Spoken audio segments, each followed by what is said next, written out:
Film kali ini menceritakan seseorang yang bernama David. Ia meskipun berpenampilan culun dan tidak tampan-tampan banget, tetapi ia mampu bermantap-mantapan dengan wanita yang sangat cantik bernama Sarah. Bahkan Sarah memintanya untuk tinggal sekamar. Selain itu, Sarah juga terkadang merasa kesal dengan David karena ia selalu tinggal sendirian karena sibuk mengurus bisnisnya. Gimanakah kisah selengkapnya? Mari langsung saja kita masuk ke alur ceritanya. Di awal kita melihat David sedang mendatangi sebuah pesta pada malam hari. Di saat ia sedang menikmati kesendirian di tengah-tengah orang yang pada berpasangan, tiba-tiba saja perempuan cantik menghampirinya bernama Sarah.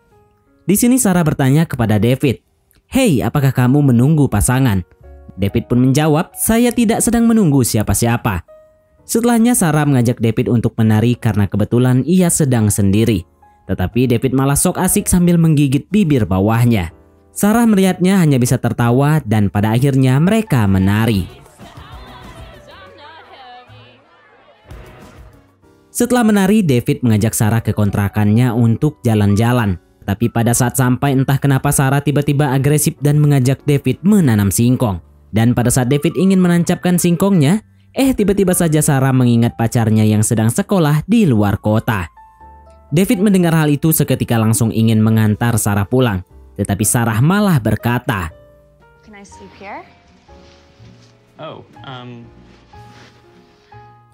Mereka berdua pun menjalani hari dengan sangat bahagia dan terlihat layaknya dua insan yang sedang saling menyukai.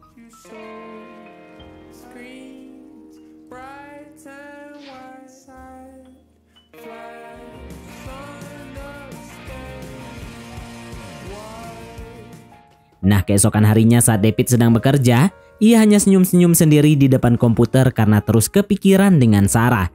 Lalu ia menghubungi temannya yang bernama si Tampan dan memberitahunya jika ia sedang menyukai seorang wanita tapi wanita itu sudah mempunyai pacar. Tak lama setelahnya, tiba-tiba ia membaca pesan dari Sarah, di mana Sarah memberitahunya jika ia sudah putus dengan pacarnya Simon.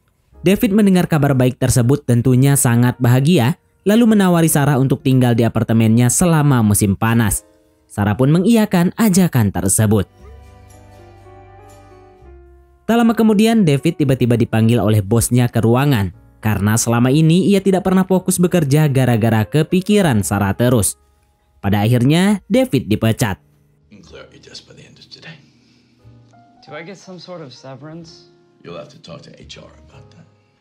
Setelahnya, ia pun langsung memberitahu Sarah kabar buruk tersebut, lalu pulang dengan wajah yang sangat murung.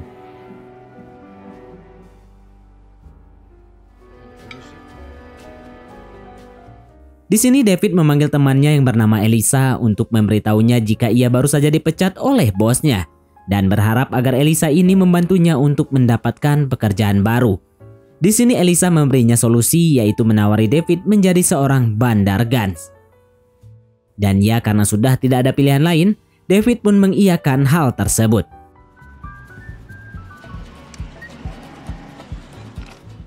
Setelahnya David menemui Sarah yang sudah lama menunggunya di apartemen. Di sini David memberitahu Sarah jika kedepannya ia akan menjual Gans agar tetap bisa bertahan hidup. Tetapi Sarah melarangnya karena ia takut David ditangkap polisi nantinya. Mendengar hal itu, David pun langsung meyakinkan Sarah jika kecil kemungkinan polisi menangkapnya. Dan karena di sini David butuh kehangatan, ia pun mengajak Sarah menanam singkong lagi. Keesokan harinya, Elisa memperkenalkan David kepada temannya yang bernama Johnny, di mana si Johnny ini adalah seorang bandar. Lalu di sini David membeli paket Gans kepada Johnny untuk dijual selanjutnya. Let me get... Chequealo. Quiere dos. Sí. Lo vamos. Setelahnya David kembali menemui Sarah di apartemen, lalu menanam singkong bersama-sama. Setelah menanam, David pun curhat kepada Sarah karena ia sangat pusing bagaimana cara menjual Gans. Tetapi lagi-lagi Sarah hanya memberitahunya jika sebaiknya kamu tidak usah menjual barang tersebut. Setelahnya mereka pun lanjut menonton sesuatu. Nah, keesokan harinya lagi-lagi David keluar meninggalkan Sarah sendirian di apartemen. Ya, tak lain untuk menjual stok Gansnya.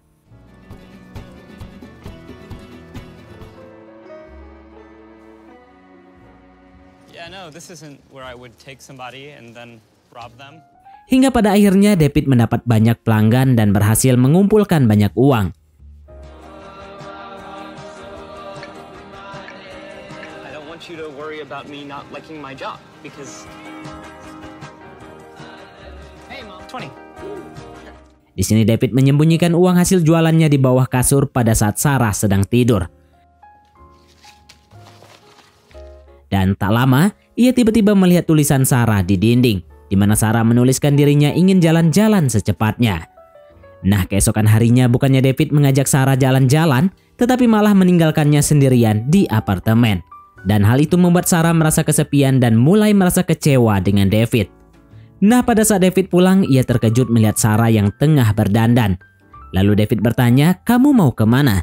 Sarah pun menjawab jika ia ingin keluar untuk menghibur diri. You don't wanna stay here tonight? Okay, bye. Even castrated horses, man. Sementara David memutuskan untuk menemui Johnny karena stoknya sedang habis. All right? Yeah, what's going on? Yeah, please. Get up against the wall. You're under arrest. Ternyata di sini Johnny menjebak David, lalu mengambil uang hasil jualannya tanpa memberinya stok gun sama sekali. I'll see you next week. Setelahnya David pun pulang lalu memberitahu Sarah jika ia baru saja dijebak dengan Johnny. Mendengar itu, Sarah pun langsung memberitahu David jika sebelumnya saya sudah mengingatkan jika hal-hal seperti itu akan terjadi. Ia juga memberitahu David jika selama ini dirinya selalu kesepian di kamar karena David selalu sibuk dengan pelanggannya di luar. Lalu di sini David pun meminta maaf kepada Sarah dan berjanji untuk lebih sering menghabiskan waktu bersamanya. Dan karena David merasa bersalah, ia pun mengajak Sarah untuk makan malam di restoran. Sarah mendengar ajakan tersebut tentunya sangat bahagia. Di sini David menyuruh Sarah untuk menunggunya di restoran terlebih dahulu karena sebelumnya ia mempunyai janji dengan salah satu pelanggannya. And aperitifs, and it's gonna be like 14 courses. There's gonna be more dinner than like you're even gonna know. Nah, sekarang tiba di mana David sedang menemui pelanggannya tersebut untuk transaksi, sementara Sarah sudah menunggunya di restoran. Pada saat transaksi telah selesai, David pun langsung pamit kepada kakek ini. Tetapi si kakek menahannya lalu menawarkan David 2 butir obat. Dan pada akhirnya, David terjebak suasana hingga lupa menemui Sarah di restoran yang sudah lama menunggunya.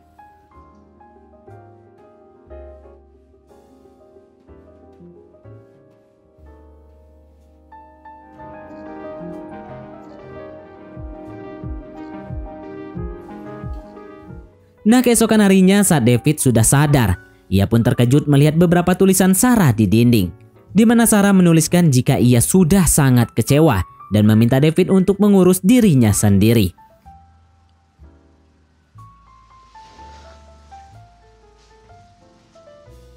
David melihat itu seketika langsung menyesal telah mengabaikan Sarah selama ini, dan kini ia pun menghabiskan hari-harinya di kamar sendirian tanpa sosok Sarah dan hanya bisa meratapi kepergiannya.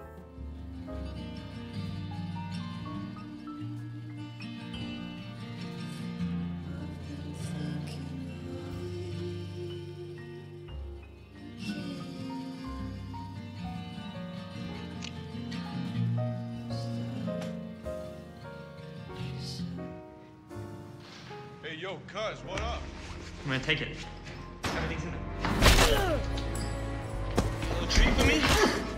Oh, bitch.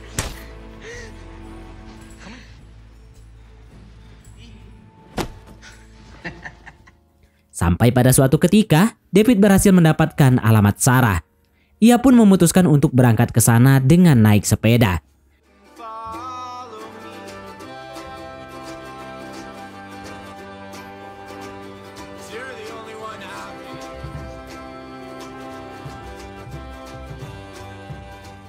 Hingga pada akhirnya ia berhasil menemukan Sarah di rumahnya. Hi. Hi. What are you doing here? What happened to your... Well, I came to see you. Di sini Sarah sangat terkejut melihat kedatangan David. Lalu ia bertanya, "Kenapa wajahmu bonyok begitu?" David menjawab jika dirinya habis dihajar dengan Johnny karena masalah guns. Go down and talk down here. I got beat up like I have the constitution to be a drug dealer. Tak lama setelahnya tiba-tiba keluar seorang pria dari dalam rumah. Dan ternyata itu adalah Simon, mantan pacar Sarah. David melihat Simon tentunya makin sakit hati. Ya, tetapi karena ia sangat merindukan Sarah, David pun memberanikan diri untuk mempatuk Sarah di depan Simon. Dan film pun tamat.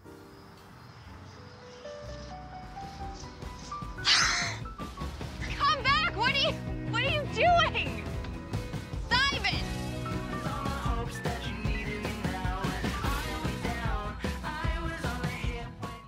Mungkin pesan yang bisa kita ambil dari film ini adalah jangan pernah mengabaikan orang yang mencintaimu, sebab kekecewaan dan sakit hati akan datang seketika itu juga. Oke, baiklah, mungkin sampai di sini saja teman-teman untuk alur cerita film kita kali ini. Terima kasih buat teman-teman yang telah mengikuti alur cerita film ini sampai selesai. Sekian dari Mimin, sampai jumpa di konten berikutnya.